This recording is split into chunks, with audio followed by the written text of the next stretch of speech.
Hey guys, Alex the Border Collie here, although today I am a pony. For this video, I wanted to talk about shipping. I'm probably going to do some other videos like this one in the future for other ships. They don't have to be My Little Pony ships in particular, they can be from anything. And if there's a particular couple in fiction you'd like me to talk about, you can leave a comment down below and I will look into it. I've been thinking about doing this for a little while, and I figured with Valentine's Day around the corner, now was as good a time as any to start. So I felt like for my first shipping discussion video, I wanted to talk about two popular ships from My Little Pony Friendship is Magic, and that is Discelestia and Fluttercord. Now, for those who don't already know, I will come out and say right now, I'm a big fan of Fluttercord. Now, I was a fan of Fluttercord before I knew what Fluttercord was. I binged watched seasons 1 through 4 when I was first introduced to the show over the course of a couple of days before I really got my feet wet at all within the fan base. I just remembered thinking to myself that like every time I saw these two characters interacting during and after Discord's reformation, I just really loved seeing their relationship dynamic. I thought it was adorable, and I thought, wouldn't these two make for just the cutest couple? And I've expanded upon that idea in my own fan art and fanfic comics and the like. But I'm not really here to talk about my own personal fan fiction. So, and I'll also admit up front that there might be a little bit of a bias, I suppose, but understand that part of the reason why I enjoy this couple as much as I do is just because I sense the sort of chemistry with the characters from the show without really being given any sort of outside influence, whereas I never really saw anything with Discord and Celestia that really particularly made me feel like there was anything there. The fan base, however, has kind of convinced me that there might have been something there, but I don't think that I would have even really considered those two had I not seen it pop up within the fandom as much as it does. So the purpose of this video really is just kind of a discussion or an analysis of these two couples and the likeliness, I guess you could say, of either relationship happening or working out or how it would go. The point here is not really to say that one couple is prove that one couple or the other is canon or anything like that, but really to just sort of look at what we're given to determine which couples would be more likely to work out in a long-term sense or how those relationships would go down. I'll start with Discord and Celestia. Now, although I think it's a very interesting idea, the idea of Discord having had possibly romantic feelings for Celestia back in the day, and I even see it as actually somewhat plausible that there could have been something, or that the end of that relationship might have been a factor in Discord sort of running wild across Equestria. But if we're going to look at the two characters and a relationship in general, when we look at, the thought of the two of them having a long-term relationship or anything of that nature, on the one hand, I understand some of the reasoning for this. On the one hand, they're both immortal. So people are like, well, that's great. You have an immortal guy and an immortal girl, so they get to be forever together forever, and everyone's all happy. But the problem with immortality is that, and I'd hate to sound cynical about this, but the longer you're with a person, the more time you have to come to dislike them or resent them. So, in the case of them being immortal, that doesn't actually help the relationship. In fact, it potentially hurts the relationship in that you can get sick of a person after you've been with them for like 2,000 years or however long. But that's not really the bigger issue here. The bigger issue to note has to do with two major factors with Discord and Celestia, and the first is a dramatic difference in maturity. There is very little else that will kill a relationship faster than a maturity gap between the two people involved. Have you ever had anybody tell you that in a relationship the guy should be older? The reason people say this is because guys don't mature as fast as girls, and so it's a matter of wanting both parties to be sort of at the same level mentally and emotionally. Now, we don't have any clue really how old these two characters are exactly, but we know for a fact that Discord displays consistently a lot of emotional immaturity, and part of this is due to not really having had any real relationships, be them romantic, platonic, otherwise. And That is one thing that it happens in the real world. If you take a child and you deprive them of social interaction, they don't mature properly. People need social interaction. Celestia, on the other hand, has consistently proved herself to be an incredibly mature character. And while she does pull pranks from time to time and she does have a sense of humor, the show has pretty well established her as being, a very sort of old, wise character. And the humor is sort of implied to simply be something that is a manner of breaking up the general monotony of her work. And that brings us to the second problem with this relationship, and that is Discord and Celestia serve entirely different functions in the universe in a cosmic sense.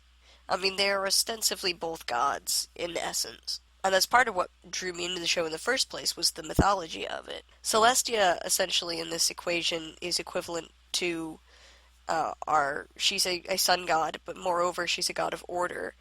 You could probably easily equate her to the Egyptian Ra or the Japanese Amaterasu. Her job is to help maintain order and stability in the kingdom, and Discord alternatively is the opposite force in the universe. His cosmic role is essentially to continue to upset that order, to continue to introduce new things to bring chaos. The word chaos essentially just means change, and both order and chaos are essentially needed to make the system work, because without order and structure, then everything is fluid and nothing really has any particular purpose or direction. But without chaos, everything becomes stagnant, and that would be bad as well. How does this, factor in the difference in cosmic force? Well, normally I'd say I actually really love the odd couples. I love couples where their differences in personality really contrast and complement one another. But in this particular case, I feel like the differences in these sort of cosmic roles, so to speak, would be a very difficult thing to work past when you couple that with the sort of dramatically different levels of maturity between the two characters. That's not to say that it's impossible, it would just make the relationship very difficult to work. I mean, personally, one of my favorite relationships in mythology is Hades and Persephone, and I always loved that symbolism of the unity of sort of life and death, and the duality of it. Discord and Celestia could have a relationship that is very similar, and could symbolize a similar sort of duality, but I feel like I said, the emotional differences between the characters, I feel like it'd be very difficult to make a relationship work with Discord being the way that he is now. That's not to say a relationship couldn't ever work, but Discord is not at a point in his personal evolution where I think he could handle that kind of a relationship. So, how would Discord and Celestia's relationship likely go down? Well, let's pose the theory that they had a relationship back in the day. Celestia is younger at the time. She's less mature, she's had less life experience, and she and Discord are a little bit more on equal footing. However, at this point in her life, Celestia is not mature enough to handle a person who is so different from herself and has very, very different needs from herself. Celestia is at the age at this point in her life where, her focus is on her job, being the ruler of the kingdom, and looking after everybody else. That is what becomes her primary focus. And we've seen before that Celestia puts this above all other things in her life, even to the extent of being willing to sacrifice her own sister to protect everybody else. And given that she places her responsibility in such a high regard and of such a great place of importance, it's likely that Discord would become secondary. And this is a problem for Discord due to his emotional immaturity, his lack of having had any real relationships in the past. Discord is a very needy individual, and the cartoon has only affirmed this through his behavior and the way he gets possessive of Fluttershy in Make New Friends But Keep Discord. We see that Discord requires a lot of personal attention. He wants to be sort of the center of another person's world, and I think that seeing Celestia put her job before him would be very, very difficult for him to swallow or for him to even really understand. So it's likely at such an age the relationship would probably end, with Discord, having some kind of tantrum and Celestia realizing that she can't handle the relationship because she is at a point where she is unable to give Discord what he needs in a relationship. Um, and there's no real fault to put on either one of them in this situation. Neither one of them is really doing anything bad. You know, it just kind of is the way that it is, and sometimes all the love in the world can't hold a relationship together. And I think that the ending of this relationship would not only be hard on Discord, but I think that it would be incredibly difficult for Celestia as well. Um, Much in the same way that banishing her sister was also very difficult on her. So let's say that they have this relationship, and Discord is envious of how Celestia puts her subjects above their relationship, and Celestia comes to the realization that she can't really handle him and her work at the same time. She can't balance both, and things go south. Discord rampages across Sequestria. He gets sealed in stone for 1,000 years, and we bring things up to the current day. Celestia is now much older. She's now a whole lot more mature, and she gives Discord to Fluttershy to have Fluttershy reform him.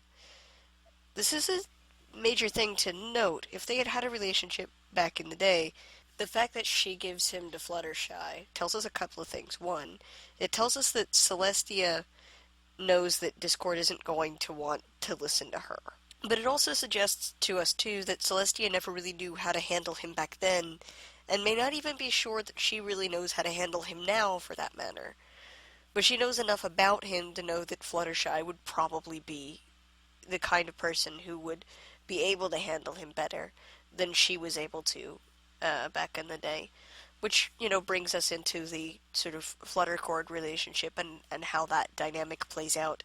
While Celestia has to place ruling the kingdom above anything else, above any personal needs or desires, Fluttershy has no such responsibilities. She takes care of the animals and whatnot, but Fluttershy is far more capable of giving Discord that sort of one-on-one, intimate attention that he needs from a relationship. But we also see that she is able to sort of rein in his behavior as well when he gets out of hand.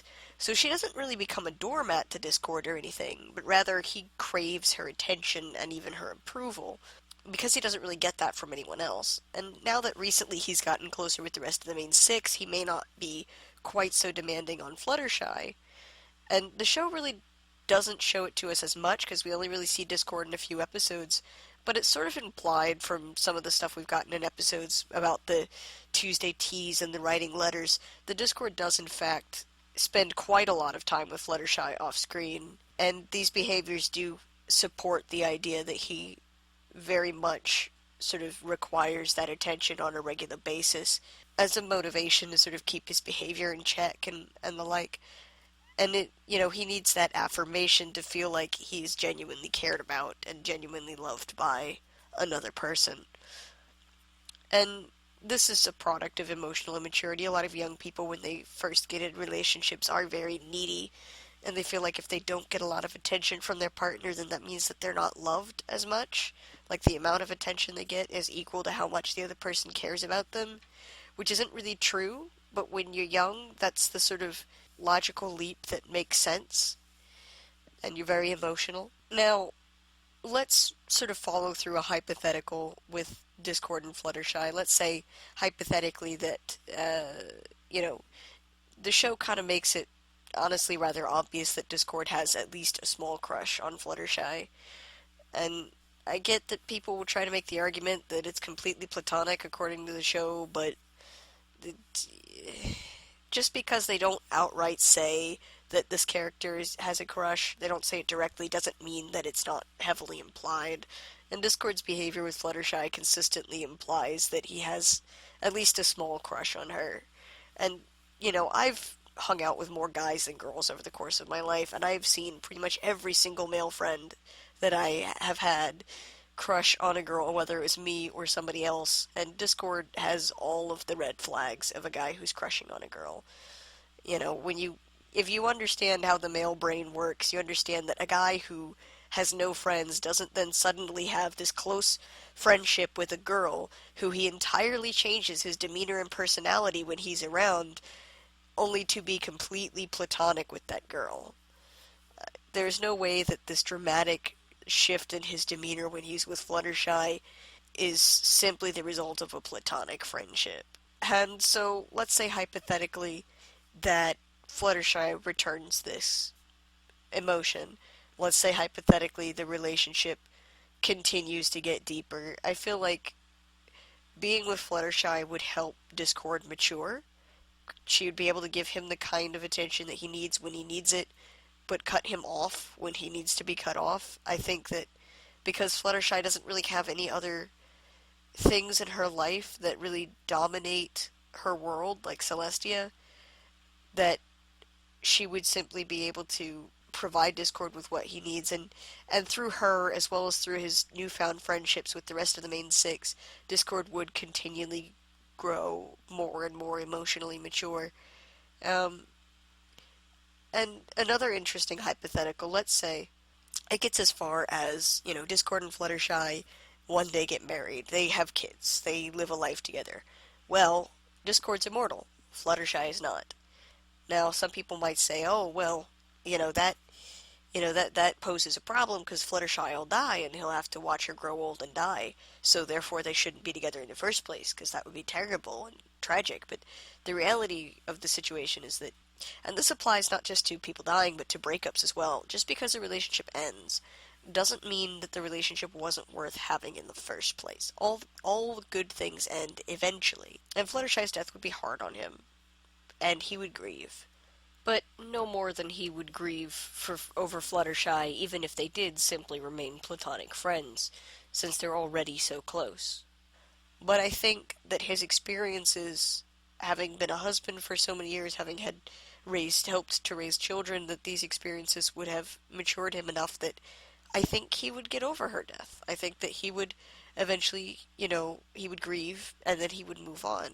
Possibly even going so far as to even potentially get back with Celestia later on, because by this point, Discord has had a whole lifetime's worth of experience with all kinds of relationships, with platonic, romantic, and familial relationships, and I think that these experiences would make him mature enough that he might actually be able to come back around to Celestia later on and even have a relationship with her that works and maybe even has quite a lot of longevity to it.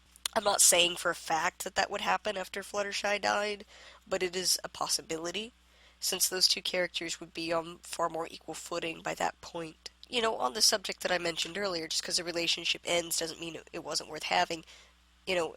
With the Discord and Celestia not being able to work out and breaking up and that relationship ending, that doesn't mean that the relationship was pointless. It doesn't mean that those emotions weren't real, or that it wasn't hurtful, or that it wasn't hard for both parties involved to cut ties with each other.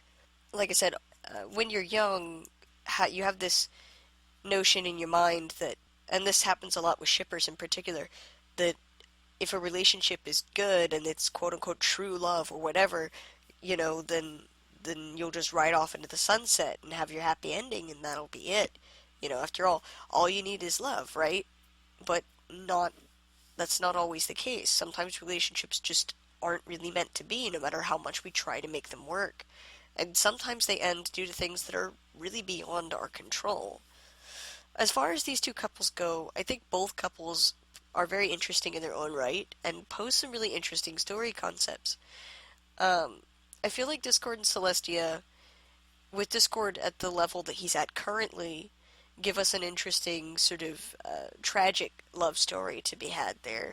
Whereas Fluttershy and Discord seem like they're more likely to have the sort of quote-unquote happily ever after, I guess you could say. But of course that would end too, with Fluttershy eventually dying of old age, which would be very hard on Discord, but those life experiences would have given him the strength that he needs to be able to move past that grief and continue on with his life. And like I said, maybe even eventually go back around to Celestia. Who knows? But I personally really like both of these ships, even though Fluttercord is probably the one that I like more, just simply because I find their dynamic to be really endearing. It's just cute and adorable and quirky, and there's more sort of humor to be had in it, more sort of lighthearted, tender sweetness, I think, to be had there. Whereas Discord and Celestia as a relationship poses itself a far more sort of sober story, potentially. Not necessarily a terribly sad one, and not necessarily even one that doesn't have a happy ending, but a story that happens over a much longer period of time and has a lot more sort of up and downs to it. And it may never really have the sort of go off and have kids and ride off into the sunset happily ever after ending either, but I think they're both really good couples for various different reasons, and I'm not saying that you should support one over the other. This is just my simple opinion on sort of the psychology of the characters and how these different relationships would likely work out. So yeah, I think that's about all I have to say for now. If you have some ships that you would like me to talk about, just leave a comment down below and I'll look into it. This concludes my first shipping analysis video, and I will talk to you guys later. Remember, don't take yourselves too seriously.